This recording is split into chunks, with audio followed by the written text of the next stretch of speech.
McAvoy, and this is my try time.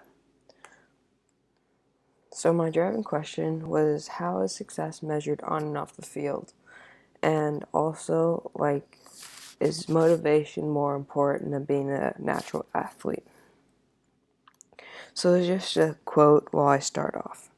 Leaders are people who do the right thing, while managers are people who do things right. And I really thought this was interesting because it shows the difference between like a leader who do the right thing, but it might not always be getting things done efficiently, but managers are getting things done, but it might not always be the right thing. So my first, at first, the first week, um, my driving question was just, is motivation more important than being a natural athlete? So I couldn't find a lot of evidence or anything really interesting, so I decided to kind of change it and revise it. So now I added two parts to it. How might I, as a student athlete, measure success on and off the field?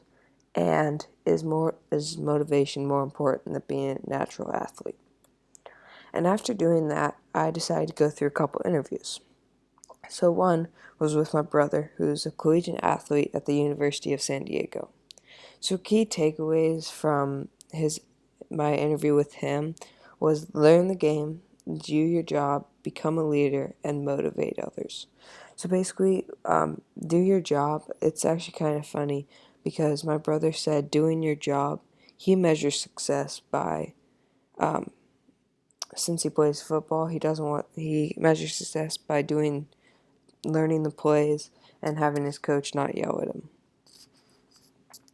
So this was kind of like my first reflection. So a couple big takeaways that I've had from this first part of try time, was that try time, it didn't really feel like homework after this first week.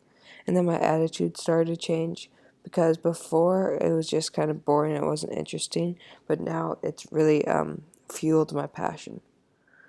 So new skills, as you can see in this bottom corner right here, that's my storyboard. And so basically a storyboard is when you write down like ideas and all your research, and you put it into different orders. That way you can make something out of it. So another thing that I learned to do during this first part of the process was how to create a better interview. Because before, my questions were very vague, like just, do you think motivation is more important? Instead of asking them, since they were all athletes, how did they measure success? So this is another one. This is an interview with my former coach and former baseball player, Matthew Pittenger. So a couple big things that he said to me was that the motivation and the leadership is the most important part of any sport, and inside and outside of the classroom.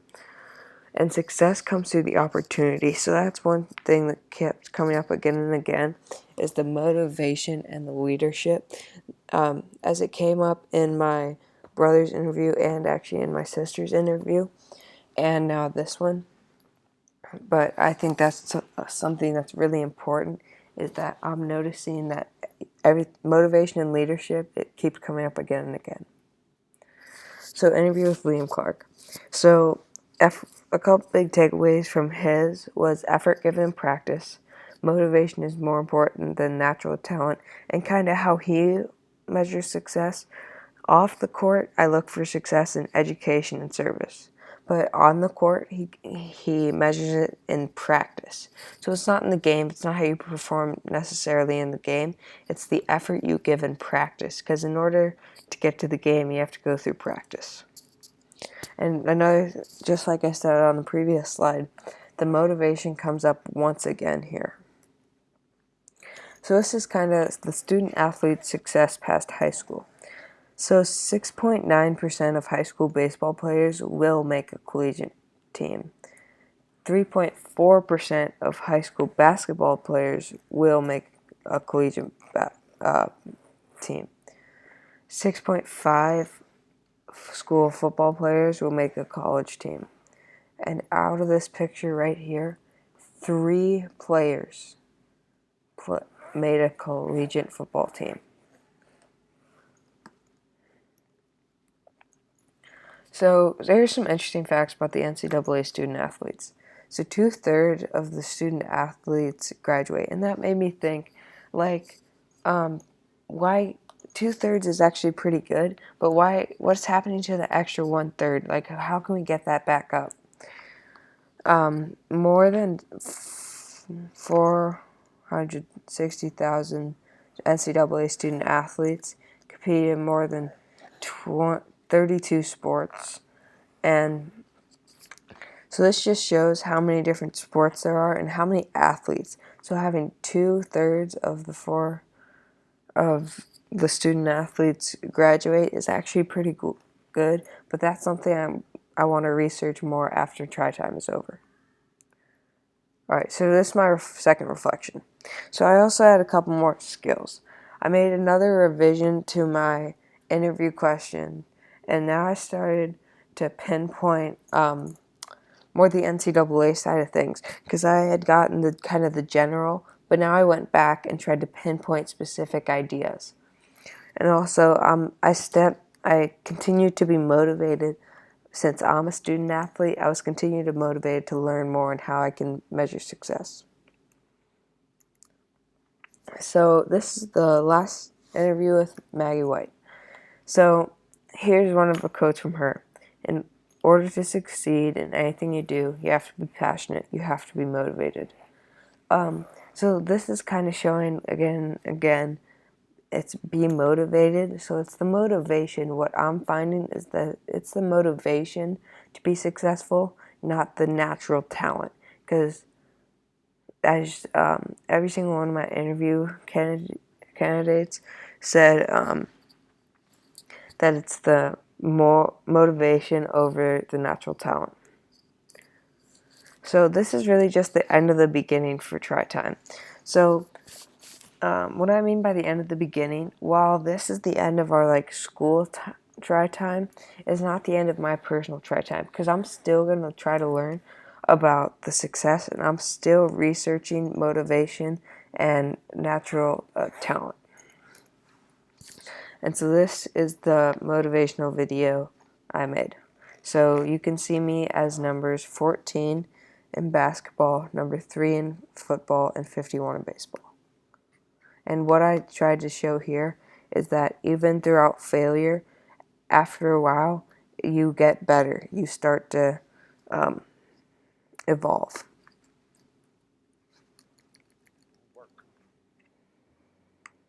You ain't doing nothing. Every day you chilling. You need to know your why, and my why wakes me up every single morning. You don't get it. Listen to me very closely. You can write everything down if you want to. Be brave enough to write every one of your goals down. But I'm going to tell you something. Life's going to hit you in your mouth, and you got to do me a huge favor. Your why has to be greater than that knocked out. Sometimes in life, you have to hit back. It's not always going to be easy. They're not going to give it to you. They're not going to give you success. They're not going to put it on a platter. But if you're willing to work for it, if you're willing to put the sweat, the blood, the tears, if you're willing to earn it. Let me tell you something you already know. The world ain't all sunshine and rainbows.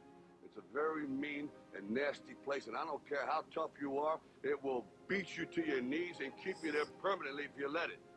You, me, or nobody is going to hit as hard as life. But it ain't about how hard you hit. It's about how hard you can get hit and keep moving forward. How much you can take and keep moving forward. That's how winning is done. Pain is temporary. It may last for a minute, or an hour, or a day, or even a year. But eventually, it will subside, and something else will take its place. If I quit, however, it will last. So that's basically my motivational video, and then here's just my bibliography. And that's it. Thank you for watching.